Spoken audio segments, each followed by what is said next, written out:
Okay, welcome back, class. We're going to look at two earnings per share problems. I used to only work one because I thought this was so easy.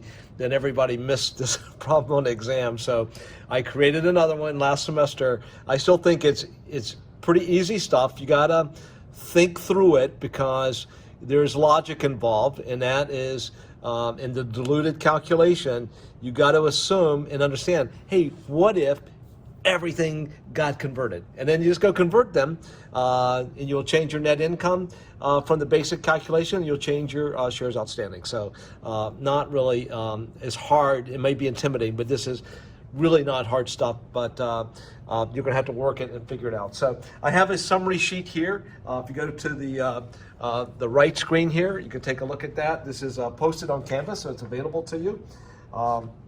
So the calculation of basic earnings per share, net income minus preferred dividends divided by the weighted average shares outstanding. And so the weighted average shares outstanding gets a little more complicated when you issue stock, buy stock back, or especially with stock splits. And so stock dividends, stock splits have a multiplier effect on the formula, and these happen at the beginning of the period. So diluted earnings per share is a hypothetical calculation assuming that all convertible bonds and convertible stocks are converted at the beginning of the year. And so both net income and the weighted average shares are changed. The adjustment to the numerator for convertible bonds, hey, it's nothing more adding back interest expense after tax. So you have to consider the tax effect. So for this example, $10,000 of interest expense, well, we'd have had a 40% tax deduction on that. So the effective net income really would have only been $6,000 if we didn't have those convertible bonds. And that's what we're doing. We're calculating this as if we didn't have those convertible bonds. And then, and that's the same thing here, adjusting the numerator for convertible stock. That's an easy one because there's no tax effect, nothing that. Because we subtracted preferred dividends in the basic calculation, and so for diluted, we don't. Why don't we? They don't exist anymore. They've been converted into common stock. And so there's not any other type of adjustment there. And denominator, we just add back those convertible bonds at the beginning of the year.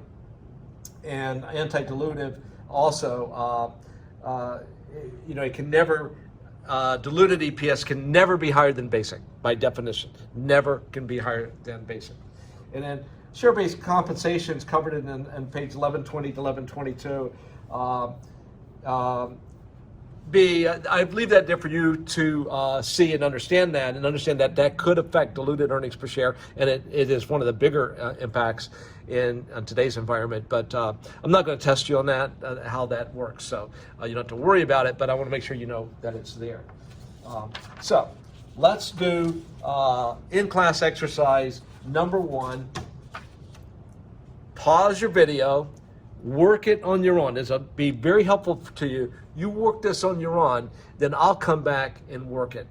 So pause the video, work this, calculate your basic EPS, calculate your diluted EPS, and then restart your video and then see how you did.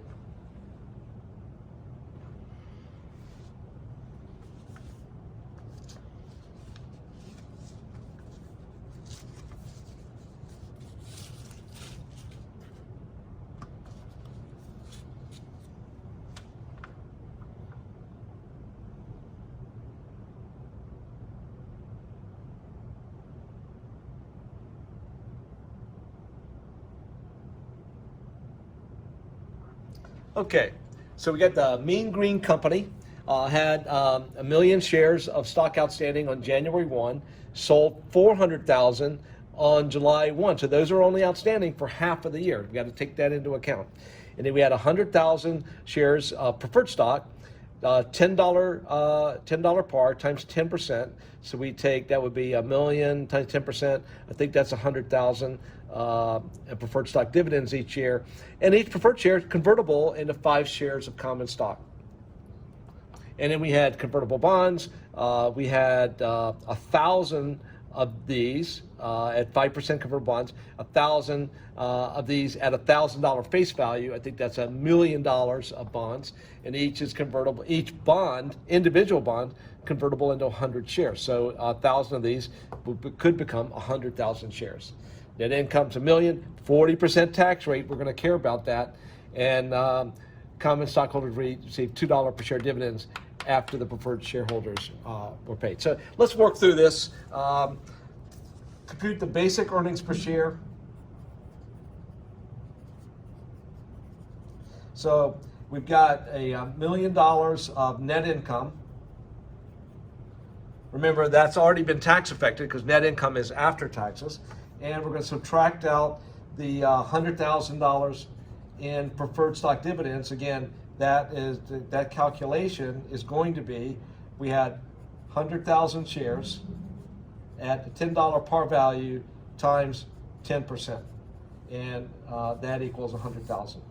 So you have to know how to do the dividend calculation for preferred stock, which is nothing more par value times the percent. So that'd be $1 preferred stock times 100,000 shares, $100,000. And so the numerator is going to be 900,000. And denominator, we started out with a million shares, plus we issued another 0.4 million, but they were only outstanding for 6 months. So divide that by half, 6/12, and so that would be 0.2, or 1.2 million. So this is pretty easy. Basic, 75 cents per share. Now, diluted EPS. Again, this is purely hypothetical. Everything that could be converted, we convert it. When? As of the beginning, day one, beginning of the year. And so we start out with our same calculation in basic. We had $1 million of net income and $1.2 million weighted average share. So that does not change. But now we're going to go convert stuff. Let's go convert the bonds first. And so we had bonds, 1,000 of these times $1,000 face value times 5%. So our interest would be, I think that's going to be $50,000, right? $1 million times 5%, 50,000. So that's 50,000 interest expense. So we're going to add back that interest expense of 50,000. But guess what? There was 40%. We would have reduced our taxes by 40%. So I'm going to multiply this times 1 minus 40%, or 60%. And therefore, I'm going to get $1,030,000. Notice no preferred dividends here, because I already know that the each preferred share is also convertible. So I'm not going to subtract the 100,000 in preferred dividends. Now let's go add the shares from the convertible bonds. Each bond is convertible to 100 shares. We've got 1,000 bonds, and so that's going to be plus 100,000 shares, or 0.1 million. I'm doing these in millions. I'm going back and forth here on this, I know. Hopefully it's not confusing you. And then let's look at our preferred shares. Each preferred stock is convertible into 5 shares of common. So I've got 100,000 of preferred stock. Each one of these I can convert into 5 shares of common stock. So I could have 500, if I convert these, and I'm going to convert them, they're converted into 500,000 shares. So plus 0.5 million, 1.2 plus 1.3, and plus 0.5, 1.8, so 1,800,000. So there's my conversion of preferred stock from beginning of the year. There's my conversion of the convertible bonds. There's my add back of interest expense, because if they were converted, I would not have that interest expense. And so that calculation now becomes diluted EPS, $1,030,030 divided by 1,008,000, 57 cents per share, and it's diluted because it's less than our basic EPS. And this is the number everyone's going to care about. All right, let's work another problem. Second problem and our last problem in this chapter, EPS. Again, you work it, pause the video, you work this, get the right answer hopefully, and then come back and see how you did.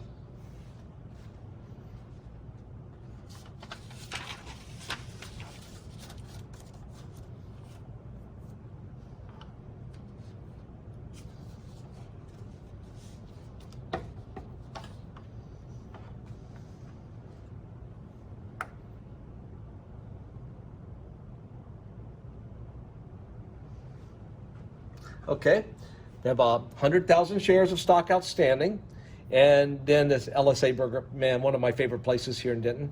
LSA sold 200,000 additional shares at $25 a share, and so they maybe they're going to add some more locations. I wish they'd add one down in the Dallas area where I live. And so they also had 100,000 shares of preferred stock, $5 par. 10%, so I can see the dividend is going to be 100,000 times 500,000 times 10%. Dividend is going to be 50,000. I can look at that. And those 100,000 shares can be converted into 5 shares each, so 500,000 shares. And diluted, I'm going to convert those. And we had 100 bonds, $1,000 face value, so 100,000 in bonds times 5%, so we got $5,000 of interest. That's included in our net income now, but when I convert it, I'm going to pull that back out because we're not going to experience that. Each bond, 100 bonds, convertible into 25 shares. 600,000 net income, 40%. We don't care about these dividends. It does not factor in the calculation. But you know, in accounting, we always like to throw some extra information in there because you think you should be accounting for it somewhere, and that's just to make sure you got all the logic down. So let's calculate this out. Basic EPS, net income minus preferred dividends divided by weighted average shares. So my net income is 600,000 minus preferred dividends, which are 100,000 shares times $5 times 10%. And we already know that is going to be 50,000. So I've got 600,000 minus 50,000. So my numerator is going to be $550,000. Denominator, I start out with 100,000 shares, but I issue another 200,000 shares. And when did I issue those? March 31st. So they're outstanding, not for 3 months, for the rest of the year. Because they didn't exist from January to March, but now they do exist for April through December, and that's 9 months. You can count that out. So plus 200,000 times, we only pick up 9/12 of those because this is a weighted average calculation, and that's going to end up being, you can see that, 150,000 plus 100,000, 250,000. 550,000 divided by 250,000 equals $2.20 per share. So there you go, basic EPS. Now let's look at diluted EPS. Again, it's hypothetical. We're going to convert everything that could be converted in this problem and reconfigure the net income in the denominator as if they were converted. So we got to make changes both to the numerator and the denominator. And so in the numerator, we start with our 600,000 net income. And let's do we'll do the preferred shares first this time. So they're converted, so there's no preferred dividends. I do not subtract preferred dividends, but I got to add 100,000 shares times 5 to the denominator because I've converted them now. So that's going to be 100,000 shares times 500,000. But I started with 250,000 weighted average, so I start back here plus 500,000, and this is from my preferred stock conversion. And then we're done with preferred stock because we do not have to subtract anything there. And now let's go convert the bonds. So each bond is convertible into 25 times 100. So I'm going to add 2,500. They're converted now. But I've got to add back interest because inside that 600,000 is interest expense that I'm not going to have. Why am I not going to have it? We're going to convert those bonds into stock. They're hypothetically now in stock, not as bonds. So I have no interest expense.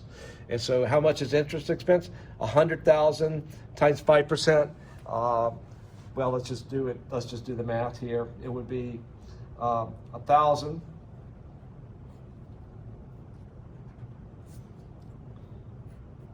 face value times 100 of these times 5%. And guess what? I'm also going to save on taxes, 40% tax rate. So I only will add back 60% of this, which is 1 minus the 40% tax rate. So 1,000 times it, let's just do the math here.